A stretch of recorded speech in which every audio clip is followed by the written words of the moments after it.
When I recorded the video entitled "A Young Lawyer from Chicago," I left one piece of the story out. It was not that I didn't remember it at the time. As I was recording, I deliberately left it out because I considered it a distraction, although I fully remembered it at the time, and I knew it had some significance. It was only after I had uploaded the video to YouTube that I began to fully comprehend the possible, and I say possible, significance of that incident. And so I'm making another video.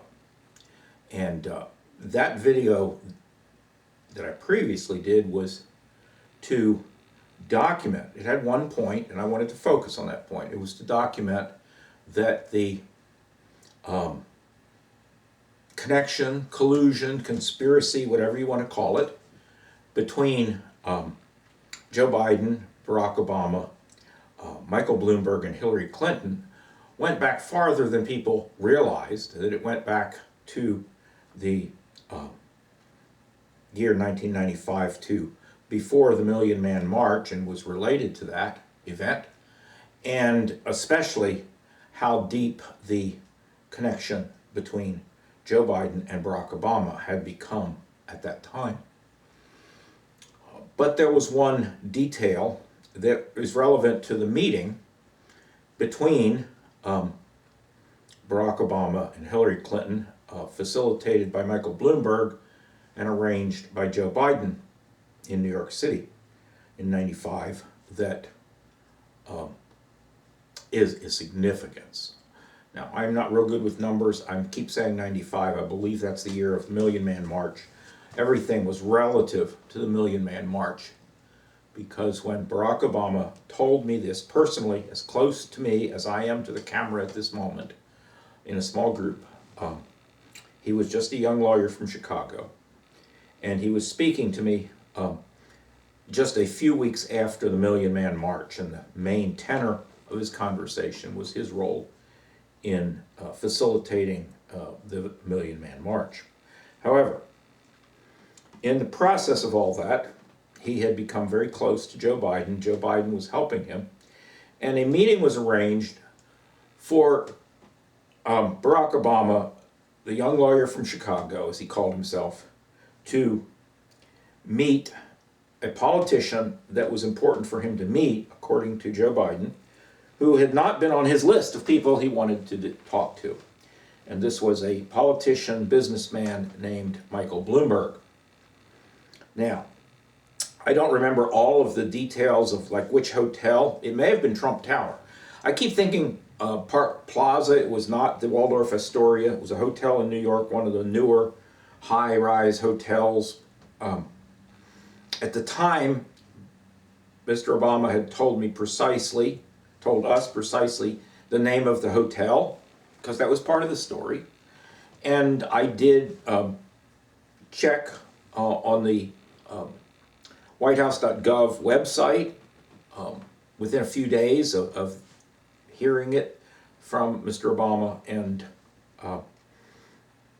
there was in fact a private luncheon that met exactly the description Barack Obama had given, involving the First Lady, Hillary Clinton, at the hotel, on the date that he mentioned, in the hotel that he mentioned in the city of New York, as he had mentioned. Now, did he make this up? I'm not going to be the one to call Barack Obama a liar, okay? So, the veracity of it depends on him, and I will trust his veracity on the issue. But as he talked about going to that meeting, and this is the point of this video, as he talked about going to that meeting, he said that he had a difficulty with security. There was extra security at the hotel, at least to get to the floor he needed to get to. And the problem that he faced was that the only identification that he was carrying did not identify him as Barack Obama. And the guest list said that they were expecting Barack Obama. The identification that he said that he could, the only identification he had, which he did not say that he immediately produced, was a passport in another name. And as he told the story, he said, finally, to his great relief, they accepted the passport in another name. And that was in the name of Barry Soetoro. He did say that name, Barry Soetoro. That he only had his passport in the name Barry Soetoro because his name had not been changed yet to Barack Obama, or resumed to Barack Obama, or changed back. I do not remember the exact words he used that way, but that he was legally, had been legally Barry Soetoro, and he needed that name to become Barack Obama. And that had not happened yet. So he did not have any identification, did not own any identification that identified him as Barack Obama, only as Barry Soetoro. Okay? And that, we queried him about that passport. It was a group, and he said that passport was Indonesian, which, well, the first time I heard it, I didn't pay attention. So I personally queried him a second time about the nationality of that passport, because I wasn't quite paying attention. I went, did he say what? I mean, he would have had to say Lebanese, because that was the only country I knew that would give out passports to a non-citizen. I mean, passports say, you know, the country on the front, and then inside, when it has your name, it says nationality.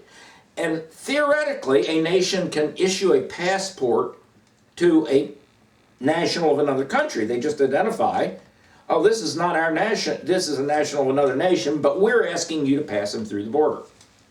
Lebanon does that as a convenience to people it likes all the time, having to do with the politics of the Middle East. Another story altogether. But he produced this passport. Now,